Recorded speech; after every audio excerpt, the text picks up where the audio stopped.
ஆண்டவரும் அருமை இரட்சகருமாகிய இயேசு கிறிஸ்துவின் நாமத்தினாலே உங்கள் யாவருக்கும் அன்பின் வாழ்த்துக்கள். இந்த நாளிலே அரசியல் சம்பந்தப்பட்ட காரியங்களை நாம் பார்க்க போகிறோம். அது வேதாகம அடிப்படையிலே நாம் பார்க்க போகிறோம். கர்த்தருடைய வசனத்தின் அடிப்படையில் பார்த்து தேவ ஜனங்கள் புரிந்து கொள்ள போகிறோம். சத்தியத்தையும் அறிவீர்கள், சத்தியம் உங்களை விடுதலையாக்கும். இந்த சத்தியமானது நமக்குள்ளே வரும் பொழுது ஒரு பெரிய மாற்றத்தை உண்டு பண்ணக்கூடியதாக இருக்கிறது.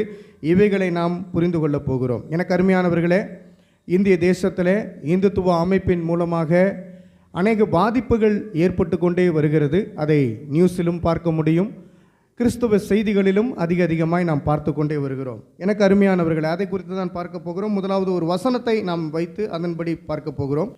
தம்முடைய விரோதிகளை நேசிக்கிறவர்கள் பரலோக பிதாவை போல் இருக்கிறார்கள். நல்லா கவனிங்க, விரோதிகளை கூட என்ன பண்ண நேசிக்க கற்றுக்கொள்ளக்கூடியவர்கள் தான் கிறிஸ்தவர்கள். தேவன் நம்மளை மன்னிக்கிறார், அவரை போல நாமும் இருக்க முடியும். அல்லேலூயா சொல்லலாமே.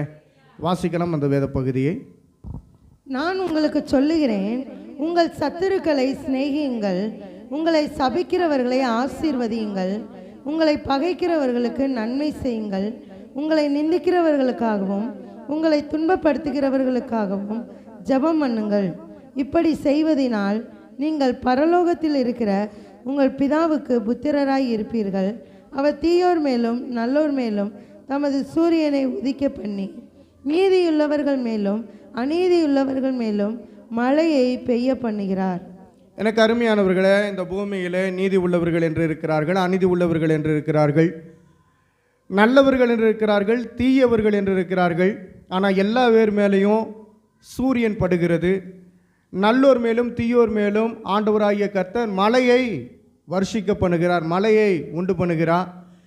இதிலிருந்து நாம் புரிந்து கொள்வது என்னன்னா, ஆண்டவர் எல்லோரையும் நேசிக்கிறார், எல்லாரும் தேவனுடைய ராஜ்யத்திற்குள்ளாக வர வேண்டும் என்று சொல்லி தான் விரும்புகிறார்.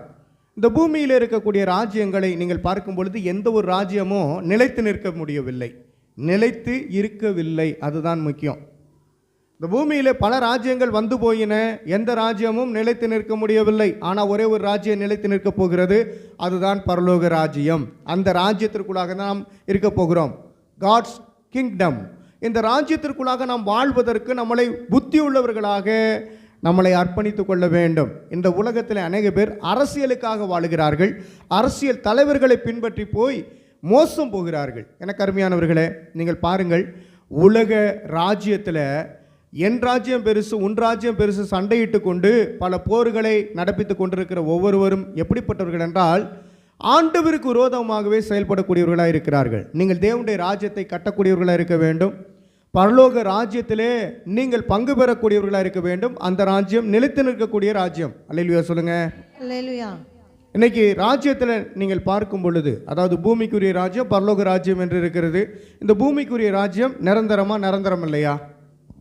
நிரந்தரம் இல்லை. தேவனுடைய ராஜ்யம் பரலோக ராஜ்யம் என்பது எப்போதுமே நிலைத்து நிற்கக்கூடிய ராஜ்யம். இந்திய ராஜ்யத்திலே, இந்தியாவிலே நாம் பார்க்கும் பொழுது ராமராஜ்யம் அமைப்போம் என்று ஒரு சிலர் கங்கணம் கட்டி திரிந்து கொண்டிருக்கிறார்கள். ராமராஜ்யம் அமைக்க முடியுமா? அமைக்க முடியாது. சிறுபான்மையினர்களுக்கு எதிராக இன்னைக்கு இருக்கிற இந்துத்துவா செயல்பட்டு கொண்டிருக்கிறது. இந்திய அரசாங்கத்திலே அவைகள் கைகோர்த்து நடக்கிறபடியினாலே மக்கள் பாதிக்கப்பட்டு கொண்டிருக்கிறார்கள். இந்தியா எப்படிப்பட்ட நாடு அப்படின்னா, ஜனநாயக நாடு. எங்கே கிறிஸ்தவர்கள் இருக்கிறார்கள், இஸ்லாமியர்கள் இருக்கிறாங்க, பௌத்தர்கள் இருக்கிறார்கள், சமணர்கள் இருக்கிறார்கள், வைணவர்கள் இருக்கிறார்கள், இது போன்ற பல ஜாதி அமைப்பு உடையவர்கள் இருக்கிறார்கள். அதை காட்டிலும் இனக்குழுக்கள் அநேக பேர் இருக்கிறாங்க. 1500க்கும் மேற்பட்ட மொழிகள் பேசக்கூடிய ஜனங்கள் இந்திய தேசத்திலே காணப்பட்டு கொண்டிருக்கிறார்கள். படிப்பறிவு இல்லாத வாலிபர்களை தன்வயம் வைத்து கொண்டு இந்துத்துவ அமைப்பாய் அவர்கள் மாறி கிறிஸ்தவர்களையும் பிற மதத்தவர்களையும் கொடுமை செய்து கொண்டிருக்கிறதை நம்மளால் பார்க்க முடியும். அருமையானவர்களே, இந்தியா இந்துக்களுக்கு மட்டும்தான் அப்படிங்கிறது அவங்களுடைய கொள்கையாக இருக்கிறது. ஆனால் தேவன் நம்மோடு கூட இருக்கிறார், தேவனுடைய ராஜ்யம் பற்றி பிடிக்கப்பட வேண்டும் என்பது தான் நம்முடைய நோக்கமாக இருக்கிறது. அல்லேலூயா சொல்லலாமே. அடியன் பேர் சகாய ஜான் பீட்டர். நான் கர்த்தருடைய ஊழியத்தை முழு நேரமாய் 20 வருடங்களுக்கு மேலாக செய்து கொண்டு வருகிறேன். மும்பையிலும் ஊழியம் செய்யும் பொழுது இந்துக்கள் அமைப்பை சேர்ந்தவர்கள் தொந்தரவு கொடுத்தாங்க. அதே போல் அஸ்ஸாமில் ஊழியம் செய்யும் பொழுதும் அங்கே தொந்தரவு கொடுத்தாங்க. இவங்க இந்தியா முழுவதுமாக பரவி இருக்கிறார்கள். பல கட்டமைப்புகளை உள்ளடக்கி RSS இந்து ராஷ்டிரியம் என்கிற அமைப்பானது பயங்கர விதமான காரியங்களை செயல்படுத்தி கொண்டிருக்கிறது. அவர்கள் கர்த்தருக்கு விரோதமாக பணிகளை செய்து கொண்டிருக்கிறார்கள். ஆனால் நாமோ கர்த்தருடைய ராஜ்யத்தை கட்டும்படியாய் கிறிஸ்தவர்கள் செயல்பட்டு கொண்டிருக்கிறோம். இந்துத்துவ இயக்கங்கள் இந்துக்களுக்கு மட்டுமே என்ற சிந்தனையை முன்னிலைப்படுத்தி கொண்டிருக்கிறது. நாம் யாரை முன்னிலைப்படுத்தி கொண்டிருக்கிறோம்? கர்த்தராகிய தேவனை முன்னிலைப்படுத்தி கொண்டிருக்கிறோம். அவருடைய ராஜ்யம் வருவதாக என்று சொல்கிறோம். தேவனுடைய ராஜ்யத்திற்குள்ளாக நாம் பிரவேசிப்பதற்கு படாத பாடுபட்டு கொண்டிருக்கிறோம். அவருடைய கொள்கையை பின்பற்றி கொண்டிருக்கிறோம். நீங்கள் யாருடைய கொள்கையை பின்பற்றி கொள்ளுகிறீங்க? அரசியல்வாதிகளுடைய கொள்கையா? கர்த்தராகிய தேவன் நமக்கு தந்திருக்கிற கொள்கையா? அப்போ இந்த கொள்கை என்பது முக்கியம். கர்த்தர் நமக்கு பலவிதமான சட்டத்திட்டங்களை கொடுத்திருக்கிறார். அந்த சட்டத்திட்டத்தின்படி வாழ்கிறவர்களுக்கு தான் பரலோக ராஜ்யம் என்ற ஒரு வரையறை கொடுத்திருக்கிறார். எனக்கு அருமையானவர்களே, கிறிஸ்தவர்கள், முஸ்லிம்கள் போன்ற சிறுபான்மையினர் அடிக்கடி வன்முறைகளை சந்திக்கிறார்கள். வன்முறைகளையும் சட்ட ஒடுக்குமுறைகளையும் சந்திக்கிறார்கள். நம்ம போய் ஒரு நியாயத்துக்காக நின்றோம் என்றால் நமக்கு நியாயம் கிடைக்க மாட்டேங்குது. கிறிஸ்தவர்களை துன்பப்படுத்துகிறவர்களுக்காகவே பரலோக ராஜ்யம் நமக்காக பரிந்து பேசிக் கொண்டிருக்கிறது. மத்தேயு 10 அதனுடைய 22வது வசனம். என் நாமத்தின் நிமித்தம் நீங்கள் எல்லாராலும் பகைக்கப்படுவீர்கள். முடிவு பரியந்தம் நிலைத்திருப்பவனே ரட்சிக்கப்படுவான்.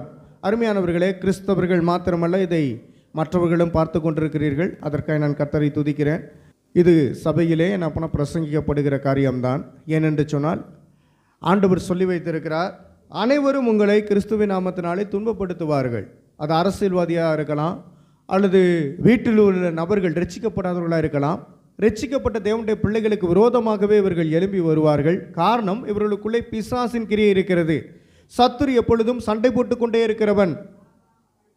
அருமையானவர்களே, நாம் கர்த்தருடைய பிள்ளைகளாக இருக்கிறபடினால் சமாதானத்தை விதைக்கிறோம். இயேசு சமாதானக்காரர். எல்லா ஜனங்களும் சமாதானத்தை பார்க்க வேண்டும், சமாதானத்தை பெற்றுக்கொள்ள வேண்டும், சமாதானத்தோடு வாழ்க்கை வாழ வேண்டும் என்று சொல்லி ஆண்டவர் சொன்னபடியே கிறிஸ்தவர்கள் செய்து கொண்டிருக்கிறார்கள். கிறிஸ்துவை பின்பற்றுகிறவர்கள் செய்து கொண்டிருக்கிறார்கள். இந்த நாளிலும் நமக்கு சமாதான கர்த்தர் நம்மோடு இருக்கிறார். அதனால் சமாதானமாக இருக்கிறோம். சந்தோஷத்தை தருகிற இயேசு கிறிஸ்துவின் நாமத்தினாலே நாம் சந்தோஷமாக இருக்கிறோம். எனவே இந்த சந்தோஷத்துக்குள்ளாக நீங்கள் இருந்தால் மாத்திரமே தேவனுடைய ராஜ்யத்துக்குள்ளாக பிரவேசிக்க முடியும். மத்தேயு 10:22வது வசனம். என் நாமத்தின் நிமித்தம் நீங்கள் எல்லாராலும் பகைக்கப்படுவீர்கள். முடிவு பரியந்தம் நிலைத்திருப்பவனே ரட்சிக்கப்படுவான். அருமையானவர்களே, கிறிஸ்துவை பின்பற்றுகிறவர்கள் எத்தனை உபத்திரம் வந்தாலும், எந்த இந்துத்துவ கொள்கை உடையவர்கள் நம்மளை தாக்கினாலும், நீ என்னை அடித்தாலும் பரவாயில்ல, நான் கர்த்தருக்காக கடைசி வரை நிலை நிற்பேன் என்று சொல்லக்கூடியவர்கள் தான் உண்மையான தேவனுடைய பிள்ளைகள். கடைசி வரையிலும் என்ன பண்ணால் அடியும் உதையும் வாங்கினாலும் கூட, கொலையே அவர்கள் செய்தாலும் கூட, தேவனுக்காக பக்தி வைராக்கியமாய் வாழ்ந்து தேவனோடு கூட ஐக்கியப்படக்கூடியவர்களாய் மாற வேண்டும். கிறிஸ்து வரப்போகிறார் என்று நமக்கு நன்றாகவே தெரியும். அவரோடு கூட ஐக்கியப்பட வேண்டும். எந்த ஒரு செத்த கடவுள்களும் திரும்ப எந்திரிக்காது. இந்துத்துவா கொள்கை உடைய அநேக கடவுள்கள் இருக்கிறாங்க, பல கோடி தெய்வங்கள் இருக்குது, எல்லாமே செத்த கடவுள்களாக இருக்கிறது. ஒரே ஒரு தெய்வம் இருக்கிறார், அவர் உண்மையுள்ளவர். அவர்தான் உயிரோடு இருக்கிற நம்முடைய கர்த்தராகிய இயேசு கிறிஸ்து. அவர் நமக்கு மீட்பராக இருக்கிறார், இரட்சகராக இருக்கிறார், நம்முடைய ஆண்டவராக இருக்கிறார், நம்முடைய தேவைகளை சந்திக்கக்கூடியவராக இருக்கிறார். இம்மையிலும் மறுமையிலும் ஆசீர்வாதத்தை நமக்கு கொடுக்கக்கூடியவராக இருக்கிறார். இம்மை மறுமை என்று சொன்னால், இந்த உலகத்திலே வாழும் பொழுதும் கர்த்தரால் நாம் ஆசீர்வதிக்கப்பட்டிருப்போம். மறுமை என்பது பரலோகம். அவற்றுக்குள்ளாக செல்லும் பொழுதும் கர்த்தர் நம்மளை அபிரோதமாய் ஆசீர்வதித்து நம்மளை வாழ வைப்பார். கிறிஸ்தவர்கள் அன்பிலும் பொறுமையிலும் நிலைத்திருக்க வேண்டும் என்பதுதான் நமக்கு கொடுக்கப்பட்டிருக்கிற முக்கியமான கட்டளையாக இருக்கிறது. அன்பு முக்கியம், பிரதான கட்டளை அன்பு. அதனால் கிறிஸ்தவர்கள் அன்பாக இருக்கிறோம். அருமையானவர்களே, கர்த்தர் அன்னைக்கே வாளை எடுத்து வாளாலே வெட்டு அப்படின்னு சொன்னால் கிறிஸ்துவ நேரம் பயங்கரமாக வளர்ந்துருக்கும். ஆனால் ஆண்டவர் அப்படி சொல்லலை. இன்றைக்கி எல்லாமே துன்மார்க்க கட்சிகளாக இருக்கிறார்கள், துன்மார்க்க ஜீவியம் நடத்தக்கூடியவர்களாக இருக்கிறாங்க. அவங்க கையில் துப்பாக்கியும் அருவாலும் அல்லது தேவையற்ற பொருட்களும் இருக்கிறது. ஆனால் நம்முடைய கையிலோ தேவன் கொடுத்த வேதாகமும் அன்பும் அவருக்கு கீழ்ப்படிதலும் அவருடைய சுபாவமும் நமக்குள்ளே இருக்கிறபடியினால அந்த பொறுமையோடு நாம் காத்திருக்கிறோம். ஏன்னா கர்த்தர் பொறுமை உள்ளவர். கர்த்தர் தந்திருக்கிற பொறுமை நமக்கு இருக்கிறபடினால நம்ம யார்கிட்டையும் போய் எதிர்த்து நின்று சண்டை போடுவது கிடையாது. அல்லேலூயா சொல்லுங்கள். ஆமாம், மாம்சத்தில் போராடுகிறவர்கள் நம்ம இல்லை, நம்ம ஆவிக்குரிய ஜீவியம் பண்ணக்கூடியவர்கள், ஆவியிலே நாம் போராட்டம் செய்யக்கூடியவர்கள். யாராவது நம்மளை திட்டாலோ அல்லது நம்மளை அடித்து விட்டாலோ நமக்கு விரோதமாக எழும்புகிறவர்களை நாம் கை வைத்து அடிக்கிறது கிடையாது. கையேந்தி கர்த்தரை நோக்கி பார்த்து, ஆண்டவரே இவர்களுடைய பாவங்களை மன்னிங்க ஆண்டவரேன்னு சொல்லி ஜெபம் பண்ணக்கூடியவர்கள் தான் நாம். எனவே சிறுமைப்பட்டவர்களுக்கு எதிரான தாக்குதல் அதிகமாய் நடைபெற்று கொண்டே வருகிறது. இவற்றிற்காக நாம் ஜெபம் பண்ணுவது நம்முடைய கடமையாக இருக்கிறது.